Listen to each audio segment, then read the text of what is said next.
जिसे आत्मा के ध्रुव सामान्य स्वभाव की दृष्टि हुई है, वह तो पर्याय को सही प्रकार से जानता है।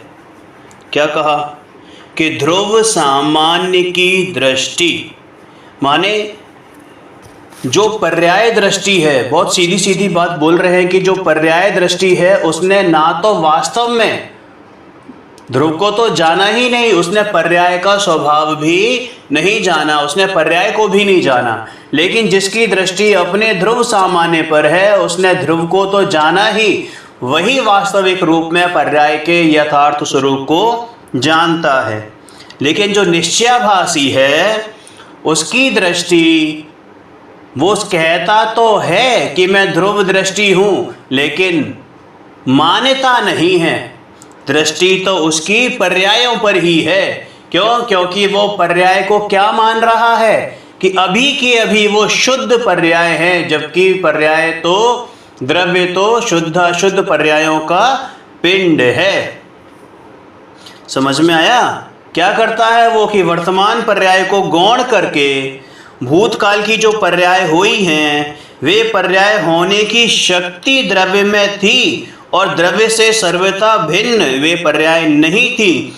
इसलिए उन पर्यायों सहित द्रव्य को मानने को यहाँ पर द्रव्य दृष्टि कहा है। एक ध्रुव दृष्टि, एक द्रव्य दृष्टि की क्या पहचान है कि वो द्रव्य गुण पर्याय सहित के आत्मा को यथार्थ रूप से जानता है, लेकिन निश्चयाभासी उनका यथार्थ स्वरूप नहीं जानता है। वो पर्याय को गौण नहीं करता, बल्कि पर्याय को ही उड़ा देता है, निषेध कर देता है।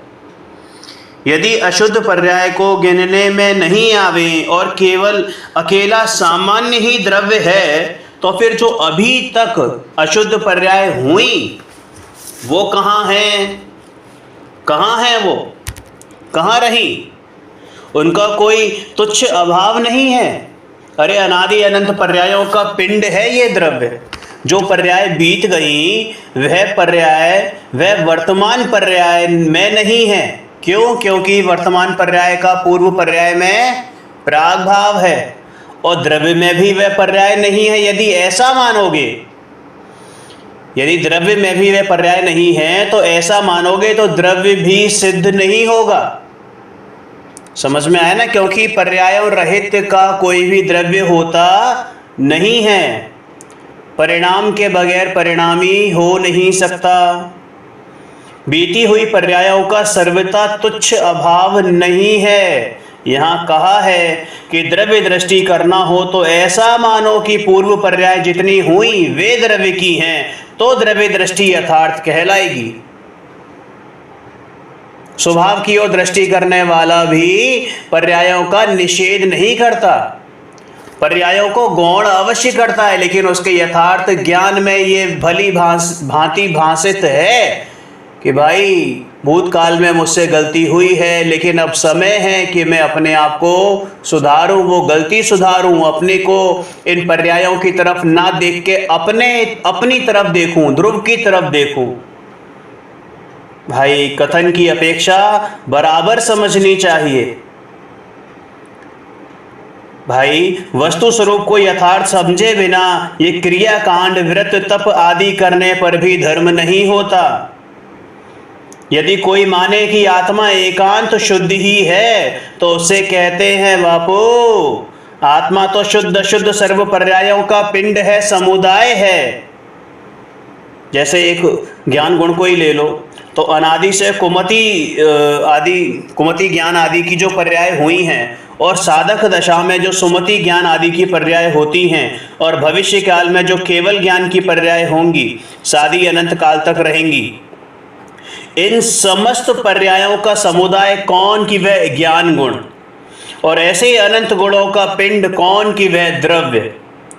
इससे भिन्न अन्य कोई द्रव्य नहीं है। यदि पर्याय का निषेध कर दोगे, पर्याय का अभाव कर दोगे तो गुण निषेध हो जाएंगे, गुण का निषेध हो जाएगा और गुण का अभाव होने पर द्रव्य का अभाव हो जाएगा। और एक भी द्रव्य का अभाव हुआ तो ये संपूर्ण विश्व, संपूर्ण वस्तु व्यवस्था चरमरा जाएगी, खत्म हो जाएगी। इसलिए सिद्ध होता है कि शुद्ध अशुद्ध पर्यायों का पिंड वह द्रव्य है।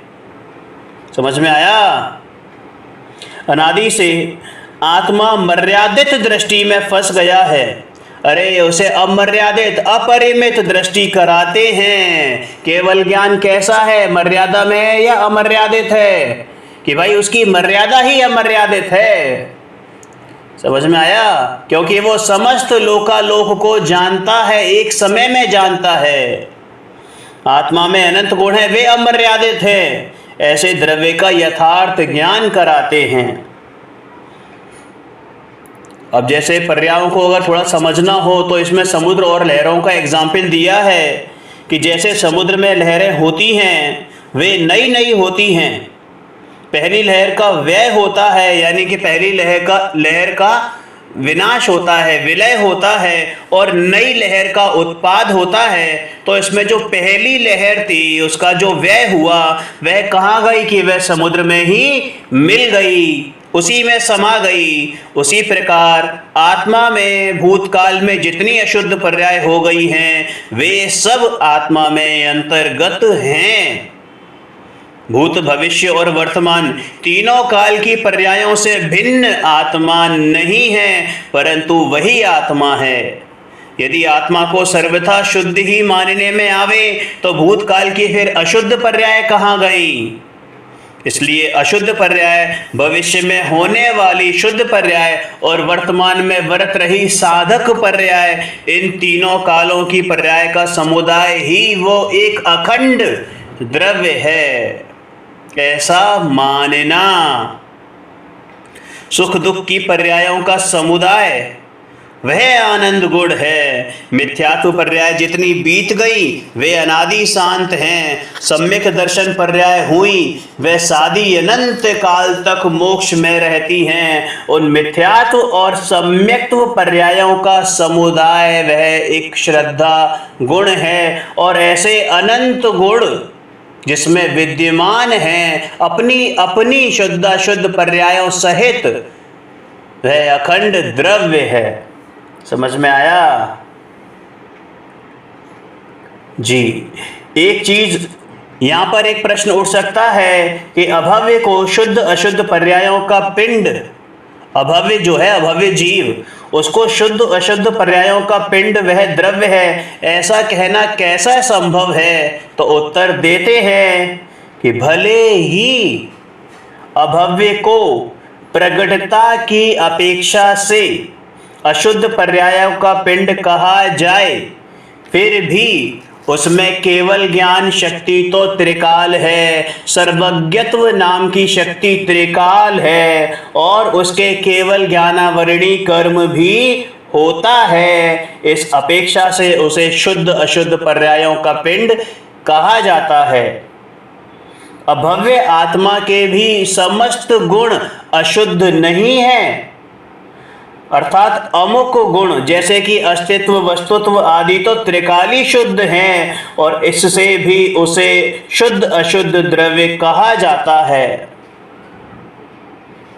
और जो समस्त आत्माओं में अगुरुलघुत्व गुण के कारण जो षट गुणी हानि वृद्धि होती है, अनादि अनंत शुद्ध होती है। समझ में आया? अगुरु लघुत्व गुण के कारण षटगुणी हानि वृद्धि रूप परिणति अनादि अनंत शुद्ध होती है। इस अपेक्षा से भी प्रत्येक जीव चाहे वो अभव्य ही क्यों ना हो, शुद्ध अशुद्ध पर्यायों का पिंड है, ऐसा वह द्रव्य है, ऐसा कहा जाता है। क्लियर है? आत्मा में अस्तित्व आदि 6 सामान्य गुण, जिसमें एक प्रदेशत्व गुण की पर्याय में ही अशुद्धता होती है, अन्य 5 गुणों तो सदा शुद्ध ही हैं। देखो सामान्य गुण तो अनंत हैं, लेकिन अभी हम जो डिस्कस करते हैं वो मूलतः 6 सामान्य गुणों के बारे में डिस्कशन चलता है, अब अनंत तो कह नहीं सकते, है ना।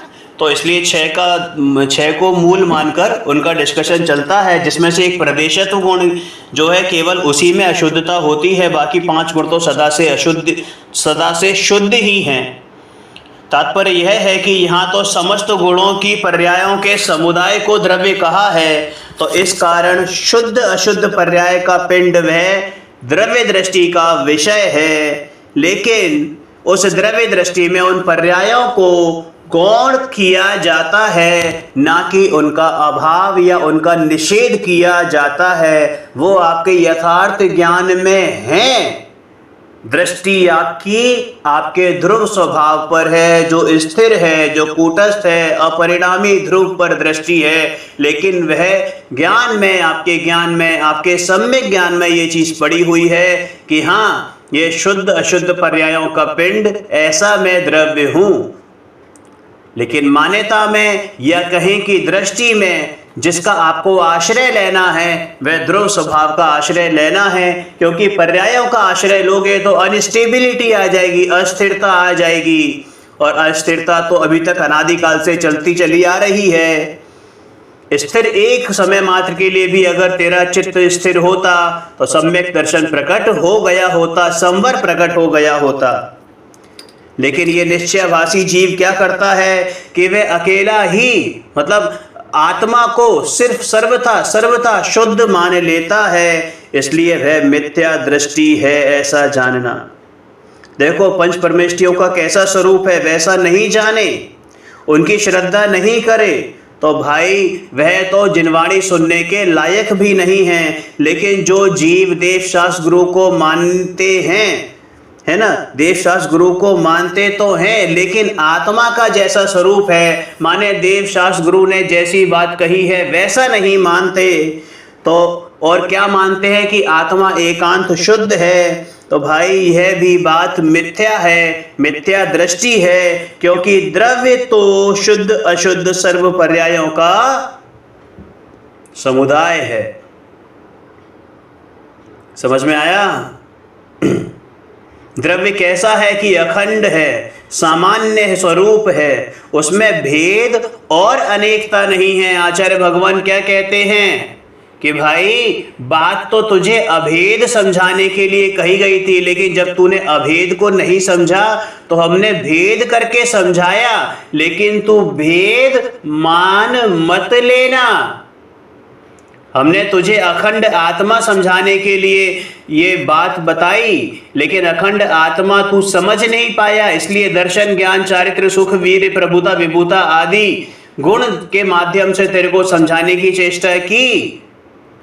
लेकिन तू भाई उन भेदों में ही मत अटक जाना, क्योंकि वो भेद नहीं है। अभेद को भेद से समझाया जाता है, वैसा निरूपण किया जाता है।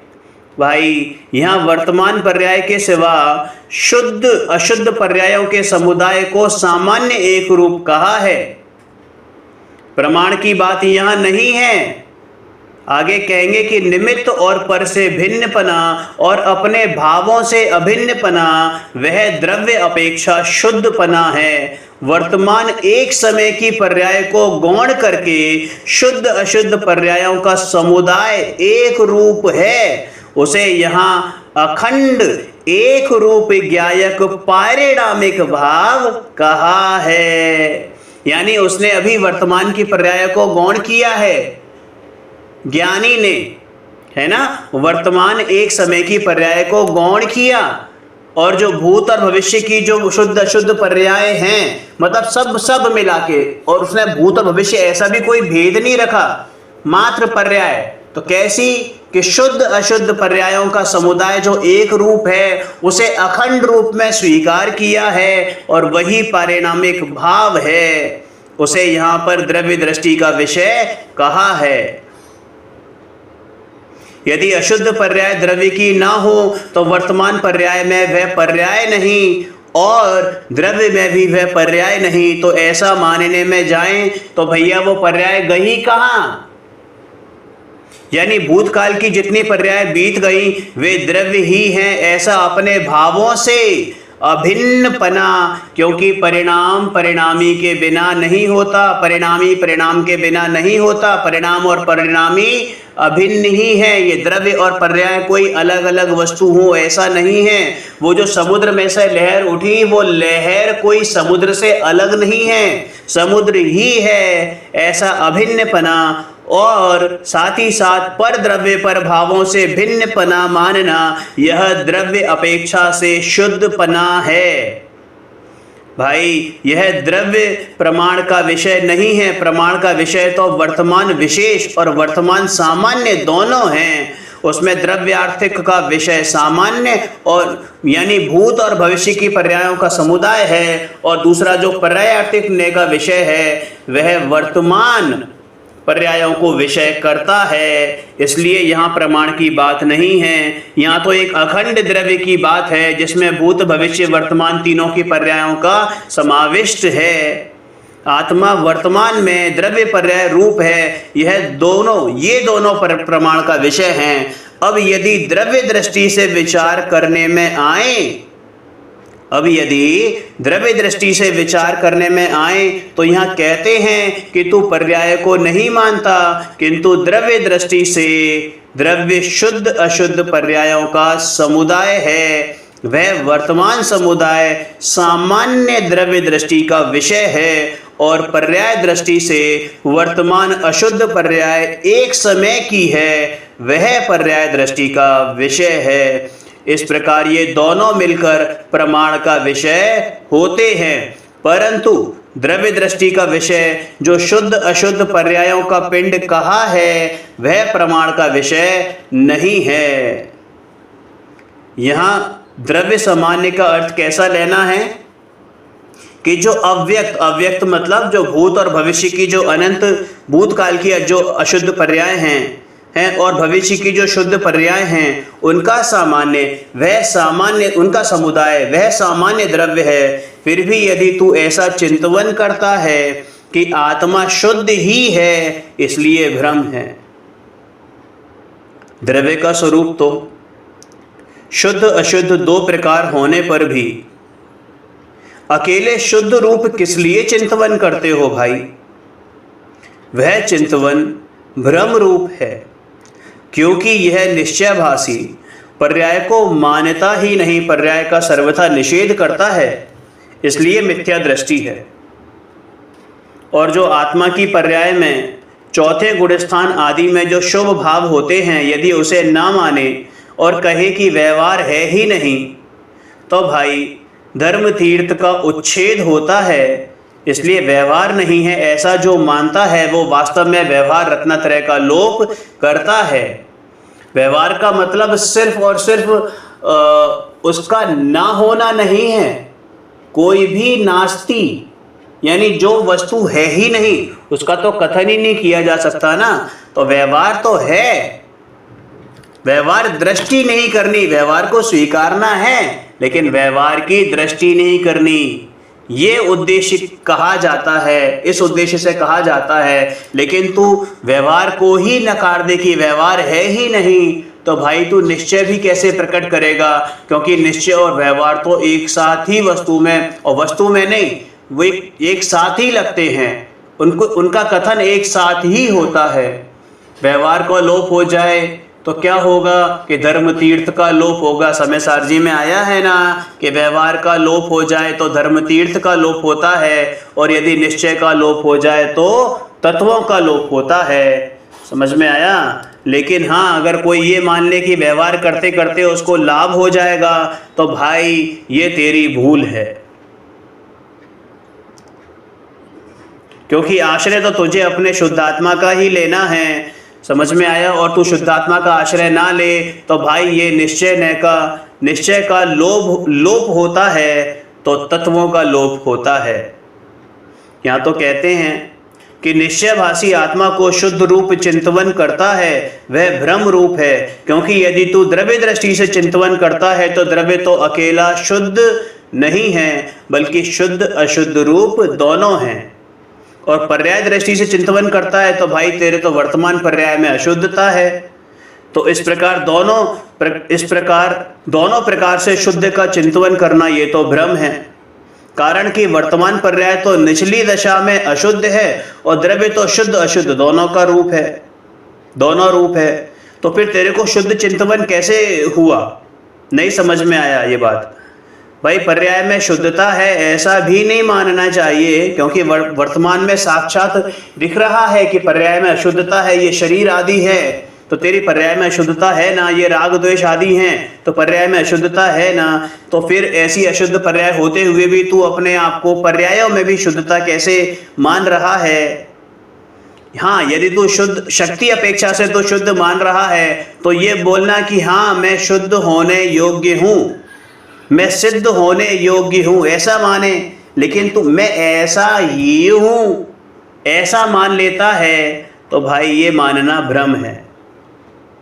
आत्मा शुद्ध होने लायक है ऐसा मानना यथार्थ है, अर्थात द्रव्य शुद्ध अशुद्ध सर्व पर्यायों का समुदाय होने पर भी मेरे भीतर मेरे अंदर मेरी शक्ति तो सिद्ध होने की है, मेरे में जो शक्ति है वो सिद्ध होने की है, परमानंदमय होने की है, परमात्मामय होने की है, ज्ञानानंदमय होने की है, ऐसा मानना चाहिए।